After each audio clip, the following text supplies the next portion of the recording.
ये इलेक्ट्रोस्टैटिक्स की third video है जिसमें मैं इलेक्ट्रोस्टैटिक्स का सेकंड चैप्टर आपको इलेक्ट्रिक फील्ड पढ़ाऊंगा।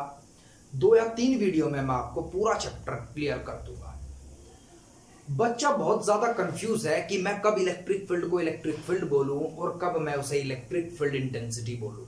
क्या दोनों एक ही चीज होती हैं? दोनों डिफरेंट चीजें हैं। इस वीडियो में आपको ये क्लियर हो जाएगा। सबसे पहले आप समझिएगा इलेक्ट्रिक फील्ड कहते किसे हैं। चैप्टर की स्टार्टिंग यहां से है इलेक्ट्रिक फील्ड, और फर्स्ट हेडिंग भी आप जब नोट्स बनाएंगे तो लिखेंगे इलेक्ट्रिक फील्ड। इलेक्ट्रिक फील्ड होता क्या है? मान लीजिए आपके पास एक पॉइंट चार्ज है और इस चार्ज के चारों तरफ जो रीजन होगा जिसके अंदर ये सिमिलर पार्टिकल को रेपेल कर सकता हो और अपोजिट पार्टिकल को अट्रैक्ट कर सकता हो, उस रीजन को आप इसका इलेक्ट्रिक फील्ड बोलेंगे। मतलब it is a field around a particle या around a charge particle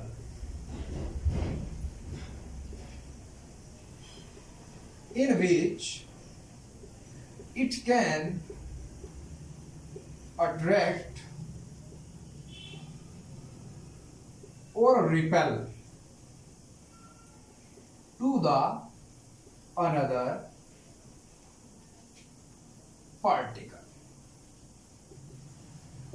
मतलब it is the field around the particle in which its presence to be classified, या फिर एक ऐसा रीजन किसी भी पार्टिकल के चारों तरफ जिसके अंदर उसकी मौजूदगी का एहसास होता हो, उसे आप उसका इलेक्ट्रिक फील्ड कहेंगे।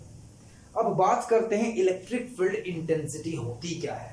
मान लीजिए इस चार्ज पार्टिकल का फील्ड इस बाउंड्री के अंदर है, तो अगर इस बाउंड्री के अंदर आप कोई भी एक पी पॉइंट कंसीडर करें तो उस पी पॉइंट पर जो पर्टिकुलर स्ट्रेंथ होगी, strength of electric field at a particular point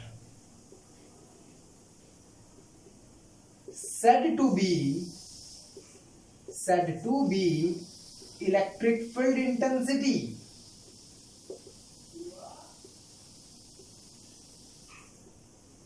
तो इलेक्ट्रिक फील्ड इंटेंसिटी भी क्या होता है? होता तो इलेक्ट्रिक फील्ड ही है, लेकिन उसी फील्ड के अंदर किसी पर्टिकुलर पॉइंट पर जो इलेक्ट्रिक फील्ड की मैक्सिमम स्ट्रेंथ होती है, आप उसे हमेशा इलेक्ट्रिक फील्ड इंटेंसिटी बोलते हैं। और इलेक्ट्रिक फील्ड इंटेंसिटी या इलेक्ट्रिक फील्ड को आप कैपिटल ई वेक्टर से डिनोट करते हैं। ये एक वेक्टर क्वांटिटी होती है और इसे निकालने के लिए आप सबसे पहले इलेक्ट्रोस्टैटिक फोर्स निकालते हैं। तो अगर कोई आपसे पूछता है कि इलेक्ट्रिक फील्ड प्रैक्टिकल फॉर्म में होती क्या है, तब आप एक चार्ज कंसीडर करेंगे, पॉइंट चार्ज, और उस पॉइंट चार्ज से किसी पी पॉइंट पर किसी पर्टिकुलर दूरी पर एक टेस्ट चार्ज रखेंगे, बहुत छोटा चार्ज। अब ये टेस्ट चार्ज होता क्या है? अगर Q का जितना मैग्नीट्यूड हो, इसके मैग्नीट्यूड के रेस्पेक्ट में एक नेग्लाइजिबल मैग्नीट्यूड के चार्ज को आप टेस्ट चार्ज बोलते हैं। अगर आपको इसका इलेक्ट्रिक फील्ड कैलकुलेट करना है तो कम से कम आपको एक चार्ज इसके आसपास रखना पड़ेगा जहां तक इसका इलेक्ट्रिक फील्ड लगता हो, ताकि उसे या तो ये अट्रैक्ट करे या उसे रिपेल करे। तभी आप ये पता कर सकते हैं कि इसका वहां तक फील्ड है या नहीं है। तो मतलब अगर आपसे कोई पूछ लेता है कि मैं कैसे किसी भी पॉइंट पर बताऊं कि यहां तक किसी चार्ज का पर्टिकुलर इलेक्ट्रिक फील्ड है या नहीं है, यहां तक किसी का इलेक्ट्रिक फील्ड लगता है या नहीं लगता है, तो आप क्या कहेंगे? हम जिस पॉइंट पर उन्होंने कहा है कि इलेक्ट्रिक फील्ड कैलकुलेट करना है, उस पॉइंट पर एक टेस्ट चार्ज रखेंगे। अगर उसे इस चार्ज ने रेपेल या अट्रैक्ट किया तो इसका इलेक्ट्रिक फील्ड वहां तक है, अदरवाइज इलेक्ट्रिक फील्ड नहीं है। तो सबसे पहले आप दोनों के बीच का इलेक्ट्रोस्टैटिक फोर्स कैलकुलेट कीजिए। वो आएगा आपके पास 1/4 pi epsilon not Q into Q not upon R square. अब इलेक्ट्रिक फील्ड कैलकुलेट करने के लिए इसकी दूसरी डेफिनेशन पढ़ेंगे आप। Electric field intensity is the ratio of electrostatic force per unit test charge, या it is the ratio of electrostatic force between charge and test charge and magnitude of test charge. अब electric field calculate करने के लिए आप सबसे पहले जो आपके पास इलेक्ट्रोस्टैटिक फोर्स आया है उस इलेक्ट्रोस्टैटिक फोर्स को आप मैग्नीट्यूड ऑफ टेस्ट चार्ज से डिवाइड कर देंगे, और मैग्नीट्यूड ऑफ टेस्ट चार्ज से जब डिवाइड करेंगे तो आपके पास इलेक्ट्रिक फील्ड इंटेंसिटी का फॉर्मूला ये आएगा। अब ये आपके पास इलेक्ट्रिक फील्ड इंटेंसिटी का फॉर्मूला है। इस फॉर्मूले को अगर मैं बहुत ध्यान से देखूं तो इसमें क्यू नोट की कहीं कोई बात नहीं है, क्योंकि इलेक्ट्रिक फील्ड इंटेंसिटी एक पॉइंट चार्ज के कारण आपके पास इसके बराबर आई है। तो अगर कोई आपसे पूछता है what is the SI unit of electric field, तो आप क्या कहेंगे? इलेक्ट्रिक फील्ड या electric field intensity electrostatic force to the magnitude of test charge होती है। तो इसके नाम की एसआई यूनिट न्यूटन होगी और इसके नाम की एसआई यूनिट कूलम्ब। तो SI unit of electric field and SI unit of electric field intensity is newton per coulomb. Electric field एक वेक्टर क्वांटिटी है, it does not depend at test charge. CBSE ISC में सबसे ज्यादा पूछा गया question जो है इलेक्ट्रिक फील्ड इंटेंसिटी पर वो यही है, does the electric field intensity depend at test charge? तो आप क्या कहेंगे? No, electric field intensity does not depend at test charge. ऐसा क्यों? इसे समझाने के लिए मैं एक एग्जांपल लूंगा और उस एग्जांपल में मैं आपको किसी एक हलवाई की दुकान पर भेज दूंगा। मैंने मान लिया आप एक हलवाई की दुकान पर जाते हैं और जाने के बाद आप वहां पूछते हैं कि रसगुल्ला किस भाव है, मतलब पर केजी क्या अमाउंट देना होगा। तो आपको उसने कहा कि 300 रुपीज पर केजी है। जब उसने वो मेजर करना स्टार्ट किया, तोलना स्टार्ट किया और आपको देना स्टार्ट किया, तो आपने सबसे पहले उसे एक बात कही कि मैं एक बार इसे टेस्ट करके देख लूं कहीं ये खराब तो नहीं। और उसने आपको एक रसगुल्ला दिया और आपने खा करके देखा तो आपको उसका टेस्ट अच्छा लगा। जब उसका आपको टेस्ट अच्छा लगा तो आपने कहा 2 किलो दे दीजिए, और उसने आपको 2 किलो दे दिए। तब आपने उसे कितने पैसे दिए? भाई 300 रुपीज पर केजी था तो आपने उसे 600 रुपीज दिए, लेकिन आपने उसे उस रसगुल्ले का कोई पैसा नहीं दिया जो आपने टेस्ट किया था। इसका आंसर ये है कि उसका आपने पैसा इसलिए नहीं दिया क्योंकि जो 2 किलो का अमाउंट था उसके रेस्पेक्ट में एक रसगुल्ले की हैसियत कम थी, उसका इन्फ्लुएंस कम था। और इसका भी आंसर यही है कि इलेक्ट्रिक फील्ड इंटेंसिटी केवल चार्ज पर डिपेंड करेगी, कभी टेस्ट चार्ज पर डिपेंड नहीं करेगी, क्योंकि इसके रेस्पेक्ट में जो इलेक्ट्रिक फील्ड इसका होगा, इसके रेस्पेक्ट में इसके इलेक्ट्रिक फील्ड की स्ट्रेंथ बहुत ही कम होगी, नेग्लिजिबल होगी। That's why we neglect it. तो आप बहुत खूबसूरती से आंसर देंगे, the electric field intensity does not depend at test charge because the influence of electric field of the point charge is very large as compared to the electric field of test charge. So we can say that the influence of test charge is negligible in compared to the another charge, so we neglect it. तो test charge का कोई भी प्रभाव electric field intensity पर नहीं पड़ता। इसके बाद अगर सेकंड इंपॉर्टेंट क्वेश्चन कोई पुट अप होता है इलेक्ट्रिक फील्ड इंटेंसिटी से रिलेटेड, तो ये होता है कि right the electric field intensity formula in the standard form. तो आप इलेक्ट्रिक फील्ड इंटेंसिटी का फॉर्मूला यही लिखेंगे जो मैंने आपको बताया था, और बस आप इसे वेक्टर फॉर्म में लिखेंगे क्योंकि इलेक्ट्रोस्टैटिक फोर्स वेक्टर फॉर्म में होता है और इलेक्ट्रिक फील्ड भी एक वेक्टर क्वांटिटी है। और यहां आप लिखेंगे कि limit delta Q tends to 0 या फिर क्यू नॉट टेंड्स टू 0, मतलब जो आप डिनोमिनेटर में टेस्ट चार्ज लेंगे वो लगभग 0 कूलम्ब का होगा। तो ये इलेक्ट्रिक फील्ड का इंट्रोडक्शन था। इस इंट्रोडक्शन में आपको जो चीजें, जो कंसेप्ट आपको क्लियर हुए हैं वो कंसेप्ट ये थे कि इलेक्ट्रिक फील्ड और इलेक्ट्रिक फील्ड इंटेंसिटी दोनों एक ही चीजें होती हैं। बस अगर इलेक्ट्रिक फील्ड है तो वो आप बल्क में लेंगे किसी चार्ज के चारों तरफ, और उसी फील्ड के अंदर अगर किसी पॉइंट पर आप इलेक्ट्रिक फील्ड की मैक्सिमम स्ट्रेंथ की बात करेंगे तो at the particular point the maximum strength of the electric field said to be electric field intensity. Electric field intensity की ऐसा यूनिट न्यूटन पर कूलम आई है, और इलेक्ट्रिक फील्ड इंटेंसिटी का स्टैंडर्ड फॉर्म में फॉर्मूला आपके पास electric field intensity is equals to limit Q not tends to 0। मतलब जो आप टेस्ट चार्ज लेंगे वो लगभग 0 कूलम के आसपास होगा, एग्जैक्ट 0 कूलम नहीं होगा। और एक कंसेप्ट आपने ये पढ़ा है कि पॉइंट चार्ज के लिए, मतलब अगर एक सिंगल चार्ज रखा हो तो सिंगल चार्ज के लिए इलेक्ट्रिक फील्ड इंटेंसिटी का फॉर्मूला ये होता है।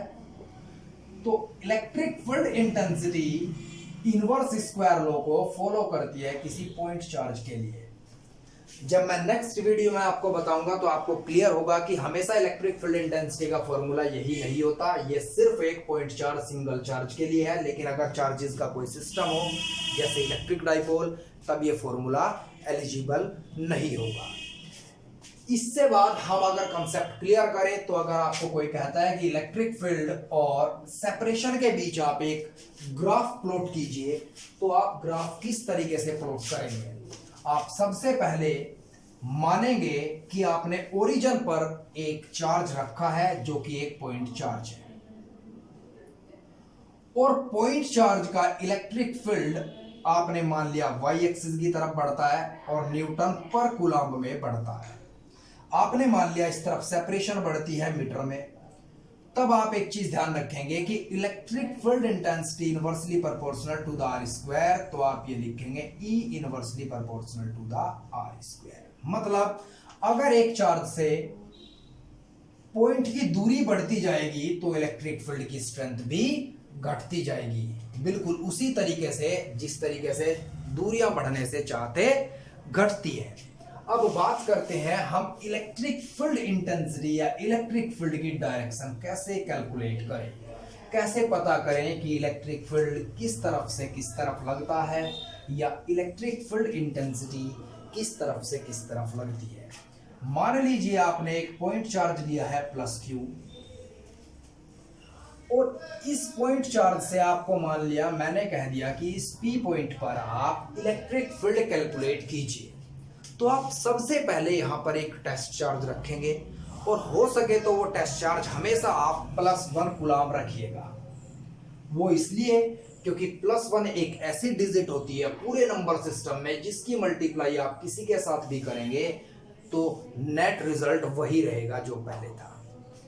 अब बात करें अगर कि इसका इलेक्ट्रिक फील्ड कैसे इस पर निकालूं, तो मैंने आपको फॉर्मूला दिया है E = 1/4πε0 Q/r²। लेकिन अगर बात हम करें कि डायरेक्शन कैसे निकालें कि इलेक्ट्रिक फील्ड किस तरीके से इस पे लगा है, तो आप एक चीज याद रखेंगे, इलेक्ट्रिक फील्ड हमेशा इलेक्ट्रोस्टैटिक फोर्स की डायरेक्शन में ही लगता है, और प्लस चार्ज एक +1 कूलम चार्ज को हमेशा रेपेल करेगा। तो इलेक्ट्रोस्टैटिक फोर्स इस +Q चार्ज के कारण इस +1 कूलम चार्ज पर आउटवर्ड डायरेक्शन में लगा। इलेक्ट्रोस्टैटिक फोर्स की डायरेक्शन ये एरो दिखाएगा और ये वेक्टर साइन है। अब आपसे अगर कोई पूछ ले कि इलेक्ट्रिक फील्ड किधर लगा, तो आप क्या कहेंगे? इलेक्ट्रिक फील्ड भी इधर ही लगा। ये एरो आपको इलेक्ट्रिक फील्ड की इंफॉर्मेशन देगा और ये वेक्टर साइन है। तो इससे आपको पता चलेगा कि इलेक्ट्रोस्टैटिक फोर्स की डायरेक्शन में ही हमेशा इलेक्ट्रिक फील्ड लगता है। लेकिन अगर मैं एक पॉइंट चार्ज -Q कंसीडर करूं और इससे किसी P पॉइंट पर इलेक्ट्रिक फील्ड कैलकुलेट करूं, तो मैं तब भी यहां एक +1 कूलम चार्ज ही रखूंगा, और माइनस चार्ज +1 कूलम चार्ज को हमेशा अट्रैक्ट करेगा। तो इलेक्ट्रोस्टैटिक फोर्स इस डायरेक्शन में लगेगा। ये वेक्टर साइन है, और ये एरो या ये एरो इलेक्ट्रोस्टैटिक फोर्स के बारे में आपको इंफॉर्मेशन देगा कि इधर से इस डायरेक्शन में इलेक्ट्रोस्टैटिक फोर्स लगा है। तो इलेक्ट्रिक फील्ड भी इसी डायरेक्शन में लगेगा। ये वेक्टर साइन है और डायरेक्शन ऑफ इलेक्ट्रिक फील्ड ये है। तो यहां तक आपको पता चला कि इलेक्ट्रिक फील्ड हमेशा इलेक्ट्रोस्टैटिक फोर्स की डायरेक्शन में ही लगता है। एक है इलेक्ट्रिक फील्ड इंटेंसिटी का डायमेंशन फॉर्मूला आप कैसे कैलकुलेट करेंगे। इलेक्ट्रिक फील्ड इंटेंसिटी आपके पास F/Q0 आया था। फोर्स का डायमेंशन फॉर्मूला आपको आता है mLT⁻², और चार्ज का आपके पास डायमेंशन फॉर्मूला होता है A1T1, एम्पियर इंटू टाइम। तो आप लिख देंगे इसे M1 L1 t की पावर -3 और a की power -1 is the dimension formula of electric field या इलेक्ट्रिक फील्ड इंटेंसिटी। इस इंट्रोडक्शन में इलेक्ट्रिक फील्ड के आई होप आप सभी को इलेक्ट्रिक फील्ड क्लियर हो गया होगा कि इलेक्ट्रिक फील्ड होता क्या है और इलेक्ट्रिक फील्ड इंटेंसिटी क्या होती है। नेक्स्ट वीडियो में मैं आपको इलेक्ट्रिक फील्ड लाइंस के बारे में बताऊंगा और उससे नेक्स्ट वीडियो में मैं आपको इलेक्ट्रिक डाइपोल बताऊंगा। इलेक्ट्रिक डाइपोल एक इलेक्ट्रिकल अरेंजमेंट है। क्लास 12th में हम उसकी कुछ और डेफिनेशन पढ़ते हैं, उसकी कोई ट्रू डेफिनेशन डिफरेंट है। आपको बताऊंगा जो हम पढ़ते हैं इलेक्ट्रिक डाइपोल सिर्फ उसे ही इलेक्ट्रिक डाइपोल नहीं कहते, जो हम नहीं पढ़ते वो क्यों नहीं पढ़ते। नेक्स्ट वीडियोस आपके लिए बहुत इंपॉर्टेंट होंगी। हम ये भी पढ़ते हैं कि इलेक्ट्रिक फील्ड लाइंस इमेजिनरी होती है, लेकिन मैं आपको बताऊंगा लेटेस्ट रिसर्च 2018 की थी जो कॉन्साइड करती है युकावा मैसन्स की थ्योरी के साथ और हमें सोचने पे मजबूर करती है कि इलेक्ट्रिक फील्ड लाइंस इमेजिनरी नहीं होती। आई होप आपकी समझ आया होगा। मैंने कोशिश तो बहुत की है आपको इलेक्ट्रिक फील्ड समझाने की, इलेक्ट्रिक फील्ड होता क्या है। अगर आपको मेरी वीडियो अच्छी लगी हो तो प्लीज़ आप लाइक कीजिएगा और मेरे चैनल को सब्सक्राइब कीजिएगा। Thank you and have a nice day.